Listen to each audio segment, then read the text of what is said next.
श्री स्वामी समर्थ तुमचे खूप खूप मनापासून स्वागत आहे। स्वामी महाराज तुमच्या सर्व चांगल्या मनोकामना पूर्ण करोत ही स्वामी चरणी प्रार्थना करते आणि आजच्या व्हिडिओला सुरुवात करते।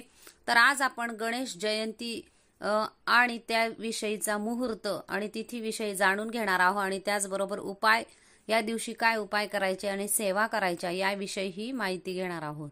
तर श्री गणेश लहरी ज्या दिवशी प्रथम पृथ्वीवर आल्या म्हणजेच ज्या दिवशी श्री गणेशांचा जन्म झाला तो दिवस होता माघ शुद्ध चतुर्थी। तेव्हापासून गणपतीचा आणि चतुर्थीचा संबंध जोडला गेला आहे। माघ शुद्ध चतुर्थी ही श्री गणेश जयंती म्हणून साजरी केली जाते। या तिथीचे वैशिष्ट्य म्हणजे या तिथीला श्री गणेशांचे तत्व हे नेहमीच्या तुलनेत एक सहस्रपटीने कार्यरत असते।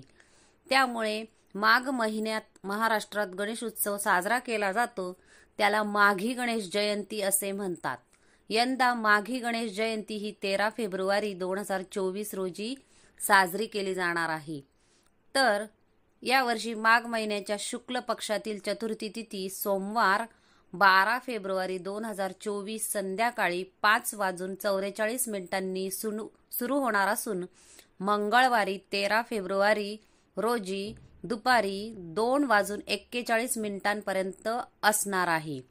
त्यामुळे गणेश पूजेचा मुहूर्त हा 13 फेब्रुवारी 2024 ला सकाळी 11:40 पासून ते दुपारी 1:58 पर्यंत असणार आहे।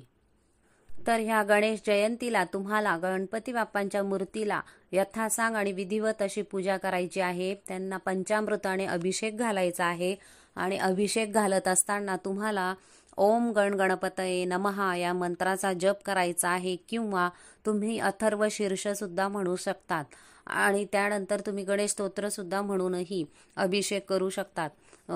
असं विधिवत तुम्हाला पूजा करायची आहे आणि त्यांना स्वच्छ वस्त्राने पुसून तुम्हाला चौरंगावरती पिवळ्या किंवा लाल वस्त्र अंथरून त्यांना आसन देऊन तेथे विराजमान करायचं आहे आणि फुलं अक्षदा शेंदूर चंदन वगैरे अर्पण करून आणि त्यांच्या आवडीचा गोडाचा नैवेद्य किंवा मोदक बनवले असेल तो नैवेद्य तुम्ही तो दाखवू शकता।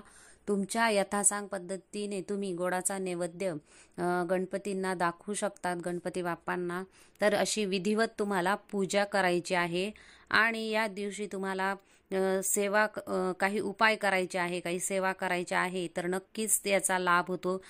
आपल्या आयुष्यात अनेक अशा अडचणी असतात, तर त्या अडचणींना मार्ग दाखवण्यासाठी ह्या दिवशी केलेल्या सेवांचा नक्कीच लाभ होतो। तर तुम्ही या दिवशी गणपती बाप्पांना दुर्वा ह्या अतिशय प्रिय आहे, त्यामुळे ह्या दुर्वांचा तुम्ही म्हणजे आयुष्यामध्ये आपल्या सुख समृद्धीसाठी किंवा अनेक अडचणी दूर करण्यासाठी आपण हा दुर्वांचा उपाय हा आपण करू शकतो। हा उपाय आपण चतुर्थीलाही करतो, पण गणेश लहरी गणेश जयंतीला 1,000,000 ह्या लहरत असतात। त्यामुळे या दिवशी केलेला हा उपाय त्याचा नक्कीच लाभ होतो। तुमच्या ज्या काही अडचणी आहे, मग शारीरिक मानसिक किंवा आर्थिक अडचणी आहे तर त्या तुम्ही ह्या दूर करू शकतात। तर ह्या जयंतीला तुम्ही 21 दुर्वांच्या जुड्या घ्यायच्या आहे, म्हणजे 21 दुर्वांची एक जुडी बनवायची आहे। 21 दुर्वांची तुम्हाला एक जुडी बनवायची आहे, अशा 21 जुड्या करायच्या आहे। 21 जुड्यांचा बंच करायचा आहे आणि तो केल्यानंतर तुम्हाला गणपती बाप्पांच्या समोर बसून तुम्हाला एक जुडी तुमच्या हातात घ्यायची आहे आणि त्याला हळदी कुंकू लावायचा आहे आणि हळदी कुंकू लावल्यानंतर तुम्हाला अथर्व शीर्ष म्हणायचं आहे। अथर्व शीर्ष म्हणायचं किंवा तुम्ही गणेश स्तोत्र सुद्धा म्हणू शकता। अथर्व शीर्ष म्हटलं तर अतिशय उत्तम आहे। ते म्हटल्यानंतर तुम्हाला ती जुडी गणपती बाप्पांच्या चरणांजवळ अर्पण करायची आहे आणि अर्पण करत असताना मुळाचा भाग हा त्यांच्या चरणांजवळ असायला हवा। अशा पद्धतीने तुम्हाला प्रत्येक एक जुडी घ्यायची आणि त्या जुडीला हळदी कुंकू लावून तुम्हाला अथर्व शीर्ष म्हणायचं आहे आणि ती जुडी गणपती बाप्पांच्या चरणांजवळ अर्पण करायची आहे। अशा पद्धतीने तुम्हाला 21 जुड्यांचा असा दुर्वांचा उपाय करायचा आहे आणि तुमच्या मनातली जी इच्छा आहे, जी अडचण आहे, जे काही आहे ते तुम्हाला गणपती बाप्पांसमोर म्हणजे बोलून दाखवायचं आहे आणि आपली इच्छा तुम्हाला व्यक्त करायची आहे. त्यानंतर तुम्ही दुसरा उपाय असा करू शकतात की तुम्ही 21 तांदूळ घ्यायचे आहे आणि ते अखंड तांदूळ असावे, तुटलेले खंड झालेले नसावे. त्यांना हळद लावून घ्यायची आहे आणि एक एक तांदळाचा दाणा हातात घ्यायचा आहे, उजव्या हातात घेऊन तुम्हाला अथर्व शीर्ष म्हणायचं आणि अथर्व शीर्ष म्हणून झाल्यावर ते तांदूळाचा दाणा हा गणपती बाप्पांच्या चरणांजवळ तुम्हाला अर्पण करायचा आहे.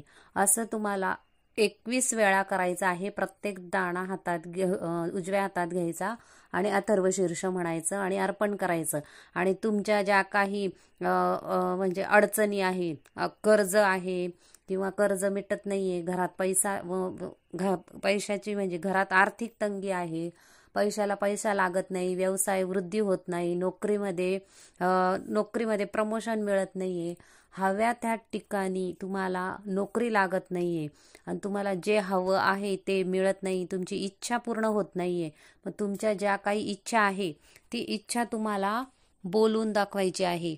मग तुमची छोटी मोठी इच्छा जी काही असेल, कठीणातली कठीण इच्छा तुम्हाला व्यक्त व्हायची आहे. मग हाही उपाय तुम्ही गणेश जयंतीला करू शकता. ते 21 तांदूळ तुम्हाला दुसऱ्या दिवशी लाल वस्त्रामध्ये घ्यायचे आणि ते लाल वस्त्रामध्ये बांधायचे आहे आणि तुमच्या तिजोरीमध्ये ठेवायचे आहे. पुढच्या गणेश जयंतीपर्यंत ते तिजोरीमध्ये ठेवायचे आहे. गणपती ही बुद्धीची देवता आहे. त्यामुळे मुलांच्या प्रगतीसाठी, त्यांच्या यशप्राप्तीसाठी, त्यांचा बौद्धिक विकास होण्यासाठी आणि यश मिळवण्यासाठी नक्कीच तुम्हाला गणेश जयंतीला त्यांच्याकडनं तुम्हाला गणपती अथर्व शीर्ष किंवा स्तोत्र किंवा मंत्र तुम्हाला त्यांच्याकडनं म्हणून घ्यायचा आहे. मग एकदा तरी, मग लहान मुलं असतील तर तुम्ही स्वतः त्यांच्याकडनं म्हणून घ्या. मोठ्या मुलांकडनं 7 वेळा 11 वेळा अथर्व शीर्ष म्हणून घ्या, गणपती स्तोत्र म्हणून घ्या.